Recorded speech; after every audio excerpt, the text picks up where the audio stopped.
సికింద్రాబాద్లోని doctor Narayana college of hotel management లో 100% job guarantee 966365365365. Welcome to Suman TV. నేను మీ నాగరాజ్ బైర్శెట్టిని. వ్యాపార రంగంలోనూ సినీ రంగంలో నిర్మాతగా ఎంతో ఎత్తుకు ఎదిగిన ఆయన ఎవరో కాదు, పివిపి గారు. మాకు ఈ సార్ మిమ్మల్ని చూసి సార్ నేను చాలా మంది విఐపి సిల్లకు కూడా వెళ్ళాను సార్. ఒక్కొక్క ఇల్లు ఒక్కొక్క రకంగా అందంగా ఉంటుంది. కానీ మీ ఇంటికి హైలైటే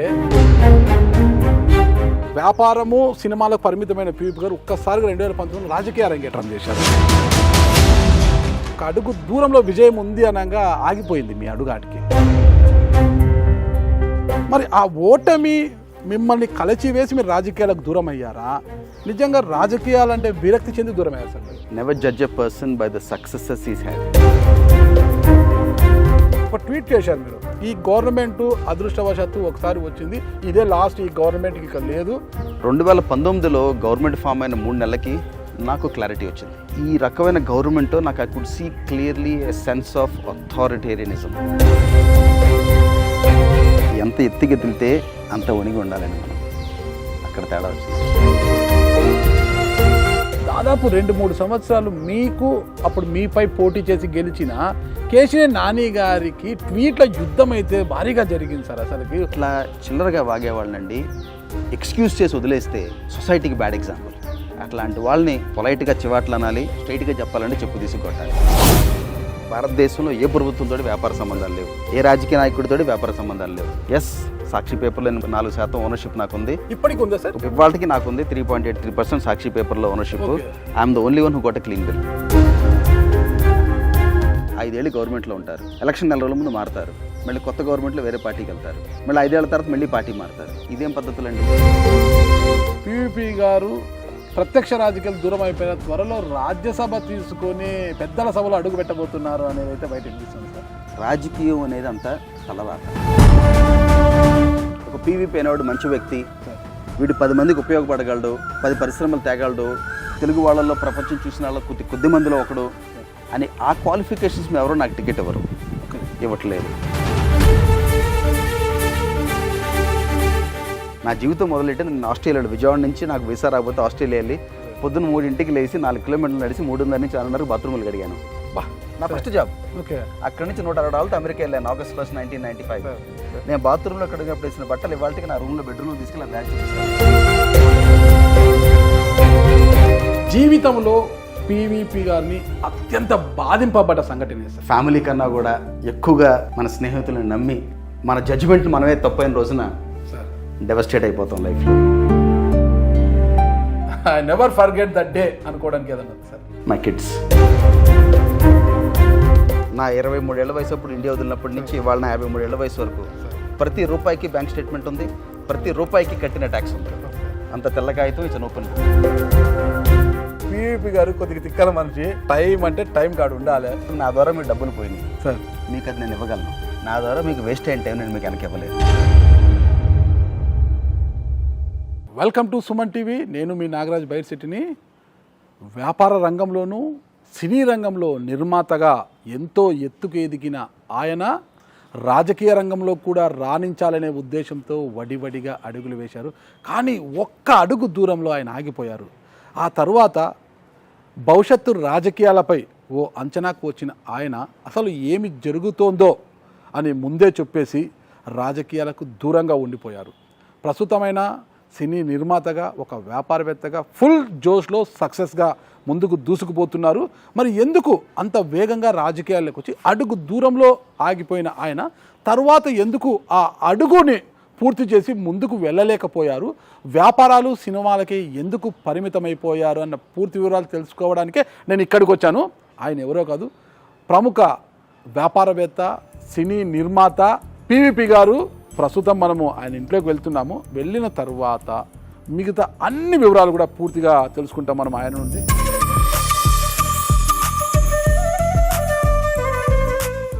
వావ్, మంచి గ్రీనరీ చూడండి. రోజు ఇలా నడిస్తే ఎంత బాగుంటుంది.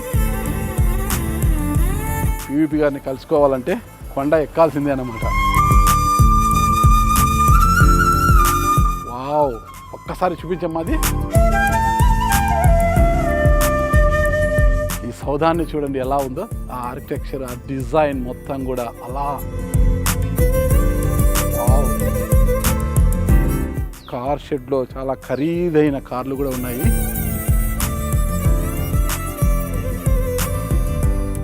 బయటంతా చూశారు కదా, మొత్తం ఈ ప్రాంగణము, అసలు ఈ చెట్లు, ఈ పచ్చదనము, ఈ వాతావరణము అంతా చూశారు కదా ఎలా ఉంది. అసలుకి అవుట్లుక్కే అదిరిపోయింది కదా. లోపల ఎలా ఉంది, ఏం కథ అనేది చూద్దాము. ఎంత ఉంది డోర్ ఇది. Wow, very nice.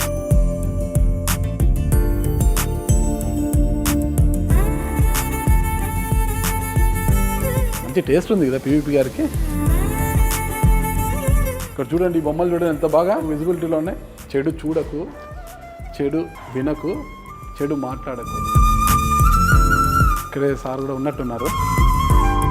ఇంటిని చూసాం కాబట్టి ఇల్లు వాతావరణం చాలా ప్లజెంట్గా ఉంటుంది కదా. మరి పీవీపీ సార్ కూడా అంత ప్లజెంట్గా ఉన్నారా? రాజకీయ రంగంలో కాదు, వ్యాపార రంగంలోనూ, సినీ రంగంలో ఒక నిర్మాతగా ఎంతో ఎత్తుకెదిగి రాణించిన ఆయన మరి రాజకీయ రంగంలో కాస్త అడుగు దూరంలో ఆగిపోయారు ఆయన. అంటే రాజకీయ రంగంలో కూడా అంతే ఎత్తుకు ఎదగాలి అని వడివడిగా అడుగులు వేసి వెళ్ళి ఒక్క అడుగు దూరంలోనే ఆగిపోయారు.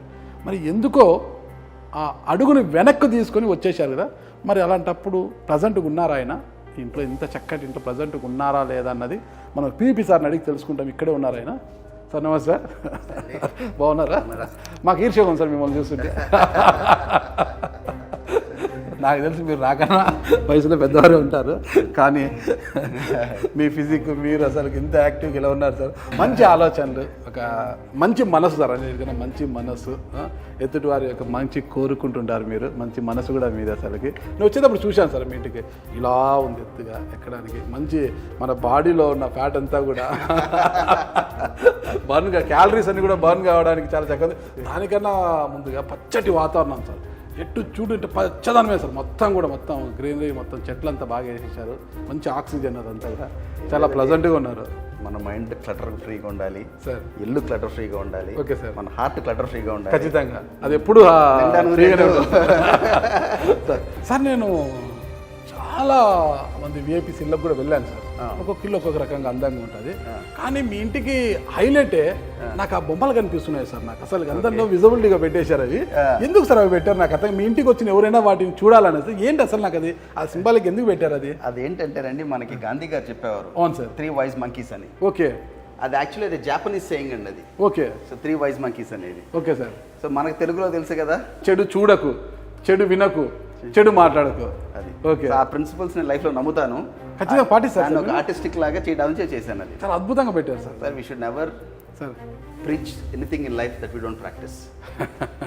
Correct sir, correct sir. ఒక మనిషిని బెరీజ్ చేయాలంటే వాళ్ళ మాటలు, వాళ్ళ చేతలు ఎంత కన్సిస్టెంట్గా ఉన్నాయి, అది చాలు. అదొకటే బెరామీటర్. అదే మీ ఎదుగుదలకు కూడా కారణం. అవును, అది మనకి వాళ్ళ become rare species. Okay, okay. Any walk of లైఫ్లో అది మేము పెరుగుతున్నప్పుడు that was the common nature of the society. గత ఫ్యూ డెకేడ్స్లో మారిపోతుంది అసలు. ఆ కన్సిస్టెన్సీ అనేది లేకుండా అయిపోయింది. Be it in the political space, business ఎన్వైరన్మెంట్లో, సొసైటీలో బికమ్ వెరీ ఛాలెంజింగ్ అండి. అన్నిటికన్నా ముందు నన్ను ఆకట్టుకుంటుంది సార్ అది. ఆ నాగళ్ళు ఏంటి సార్ అక్కడ? నిజంగా ఏమన్నా మీరు చేంజ్ పెట్టారా లేకపోతే ఏంటి సార్ నాగళ్ళు? అది 70 ఏళ్ళ మా ఊళ్ళో నాగళ్ళండి. మేము 70 ఏళ్ళ క్రితం సార్. మేము రైతు కుటుంబంలో పుట్టి పెరిగాం సార్. మా ఊళ్ళో ఒరిజినల్ నాగళ్ళు అది తీసుకొచ్చి సార్ ఇక్కడ 8 ఆవులు పుట్టినాయండి మా ఇంట్లో. ఇక్కడ 8 ఆవులు పుట్టినాయి ఇక్కడ సార్. నాగళ్ళని తీసుకొచ్చి అక్కడ మనం we should not forget our roots sir. చాలా గ్రేట్ సార్ మీరు. ఎందుకంటే ఒక స్థాయికి అంటే ఎదిగిన తరువాత మూలాలను మర్చిపోతున్న రోజులు సార్. మూలాలను మర్చిపోతున్న రోజు, ఎక్కడి నుంచి మనం వచ్చాము అనేది మర్చిపోతున్నారు.